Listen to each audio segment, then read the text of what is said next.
গরু গেলাম ওই আঙ্গুর দোকানে বড় তাকদা আছে মাধব দিয়ে যাইতে তাকদা করতাম আমি কই তো বড় তাকদা তুই একলা করতে পারবি কই না তুমি যাও আমি একলা করতাম না প্রাইভেট কার লই যাবো গা প্রাইভেট কার লই আসে করবো টাকার সমস্যা হইতো এই বললে হ্যাঁ আমার এদিকটা আমার থেকে বইলা গেছে মাধব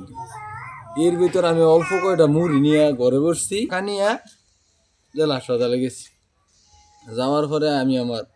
বাইরে আর জীবিত পাইনি জীবিত পাইছি বাইরে মারছে মাধবদীর রাজন ও তার স্ত্রী দুজনে মিলা পরিকল্পিত ভাবে কুখ্যাত সন্ত্রাসী ওর নামে আরো মার্ডার মামলা আছে জুলাইয়ের ছাত্র জনতার হত্যা মামলা আছে আমার ভাইয়ের কাছ থেকে এর আগে পরে আমার বলছিল যে ভাই হ্যাঁ চাঁদা চাইতেছে কিন্তু আমি চাঁদা মাদা এইসব বিষয়ে আমি বলছি যে আমরা ব্যবসা করি জুলাই আন্দোলনের এবং আমার ভাইয়ের জুলাই আন্দোলনের সাথী এবং ইউনিয়নের ছাত্র দলের সাধারণ সম্পাদক পদপ্রার্থী ডক্টর আব্দুল মঈন খান স্যারের খুব আস্থাভাজন মোহাম্মদ জাহিদুল ইসলাম মৃত তাই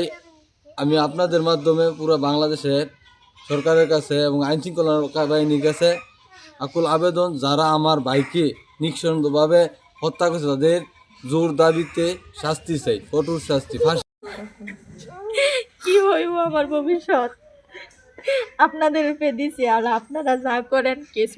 প্রকৃত যারা দোষী যারা দোষী আমি বাড়িতে এসে শুনি ওই সন্ধ্যা থেকে বাসা থেকে বের হয় মানে ওদের কাছে বলে যায় ব্যবসার কাছে ডাক্তারের কাছে যায় এতটুকুই একটা মার দিছে ফুসফুসে আমার ছেলেরা কে মারছে আমার ছেলে হত্যার বিচার আমি চাই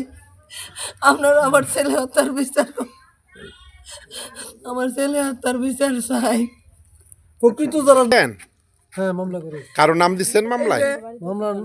এর মধ্যে দুইজন দেওয়া হয়েছে কার নাম দিচ্ছেন মাধবদীর সাজন আর তার স্ত্রীকে রাজন আর তার স্ত্রীকে রাজন স্যার তাহলে আমরা সন্দেহ তারাই মারছে সে সন্ধ্যা সাড়ে সাতটার দিকে তাকদার জন্য মাধবদী আমার বিলে গেছে তাকদার জন্য মাধবদী এখানে একটা মেয়ে প্রাইভেট করে গেছে প্রাইভেট করে যাওয়ার পরে এখানে যাই আমি গেছি যাওয়ার পরে আমি তো ইয়ে করছি না আমি নামাজ পড়ে পয়সা দিয়েছি পয়সা করে টাকার পরে কিছুক্ষণ পরে হাসপাতালতে আমার বড় ছেলের কাছে একটা নিয়েছি আমার বড় ছেলে পরে মা কিছু টাকা দেয় বড় ছেলে টাকা দিয়ে ইয়া করে তার মা কান্নাকাটি করতেছে মনে করছে ছোটো ছেলে